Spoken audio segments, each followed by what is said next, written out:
रवि कुमार, स्वागत है आपका टेनिसा आईएएस में। चलिए, जेपीएससी से संबंधित कुछ अपडेट्स मिले हैं, उसी पर हम लोग आज इस वीडियो में चर्चा करने वाले हैं।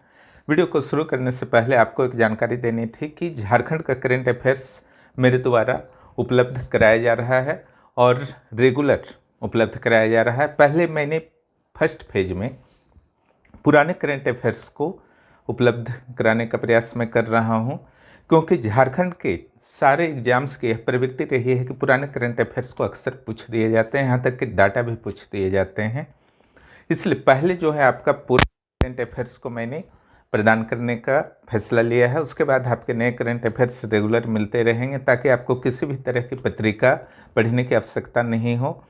और आजकल के प्रतियोगिता परीक्षाओं में करंट अफेयर्स के महत्व कितने अधिक हैं आपसे छुपे हुए नहीं हैं, और किसी भी गाइड में आपके पुराने डाटा रहते हैं। इसलिए करेंट अफेयर्स से आपको अपडेट रहना ही होगा। और ऐसे भी कोई भी करेंट अफेयर्स, उसमें से कुछ ही आपके सिंपल करेंट अफेयर्स होते हैं, बाकी कुछ ऐसी घटनाएं होती हैं जो आपके ट्रेडिशनल पार्ट में, कोई पॉलिटी में जुड़ जाता है, कोई इकोनॉमिक्स में जुड़ जाता है, कोई साइंस में जुड़ जाता है। इसलिए करेंट अफेयर्स चाहे नेशनल हो, इंटरनेशनल हो, अपने स्टेट का हो, हमेशा अपडेट रहिए। जो सीडीपीओ के संदर्भ में सूचना आ रही है कि जो सीडीपीओ की वैकेंसी की अनुमति स्वीकृति झारखंड कैबिनेट के द्वारा कुछ समय पहले प्रदान कर दी गई थी, उस संदर्भ में झारखंड के महिला बाल विकास और सामाजिक सुरक्षा विभाग के द्वारा जेपीएससी से आग्रह किया गया है कि अब सीडीपीओ के प्रक्रिया को, नियुक्ति की प्रक्रिया को आगे बढ़ाया जाए।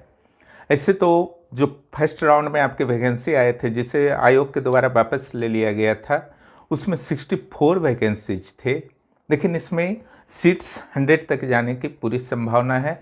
इसलिए जो तैयारी कर रहे हैं अच्छी तरीके से तैयारी करते रहिए, वैकेंसी बहुत जल्द आ सकती है। प्रारंभिक परीक्षा के क्लासेस शुरू हो चुके हैं रेनेसा आईएएस में। अगर आपको हेल्प चाहिए, गाइडेंस चाहिए, तो आप जुड़ सकते हैं। वहाँ पर बुक्स पढ़ने की आवश्यकता नहीं होगी। और बहुत जल्द एलएसडब्ल्यू एवं 2 अन्य जीएस पेपर के साथ मुख्य परीक्षा के क्लासेस और आंसर राइटिंग भी शुरू होने वाले हैं। इसी तरीके से एक आपके पास अवसर आया है बैकलॉग के रूप में, जिन्होंने भरा था, और जो संख्या है वो आपका 3169 कैंडिडेट हैं। जो 2017 में ये वैकेंसी आई थी, उसके बाद से आज तक प्रारंभिक परीक्षा नहीं हो पाया था। उसकी तिथि भी जल्द जारी हो सकती है। और इसके जो सिलेबस हैं बैकलॉग वैकेंसी के, जिसमें 10 सीट हैं, वो सिलेबस जो है आपके जेपीएससी 11th जेपीएससी की एकदम 2 कॉपी है, उसमें कोई भी डिफरेंस नहीं है। पैटर्न सेम है ना।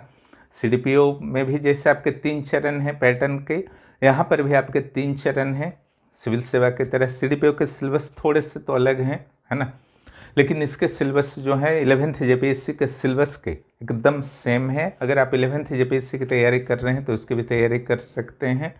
और जिनको भी मटेरियल की, क्लास की, गाइडेंस की, टेस्ट इत्यादि की समस्या है, ऑनलाइन क्लासेस चाहते हैं, आप निश्चित रूप से रेनेसा आईएएस के लिए, सीडीपीओ हो या बैकलॉग वैकेंसी के लिए जुड़ सकते हैं। बैकलॉग वैकेंसी में 4 जो पोस्ट हैं डीएसपी के लिए हैं, वो सारे बीसी के लिए आरक्षित हैं, जबकि जो 4 पोस्ट हैं वो जेलर के हैं, काराधीक्षक के हैं, उसमें 2 शेड्यूल कास्ट के हैं, 2 बीसी के हैं, और 2 पोस्ट जो हैं एम्प्लॉयमेंट ऑफिसर के हैं।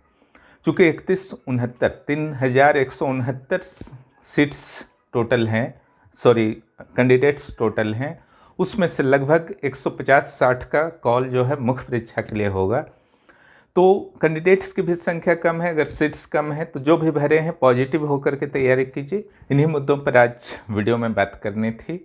जो भी इस चैनल पर नए हैं, चैनल को सब्सक्राइब कीजिए और दोस्तों को भी इस चैनल के बारे में ज़रूर बताइए।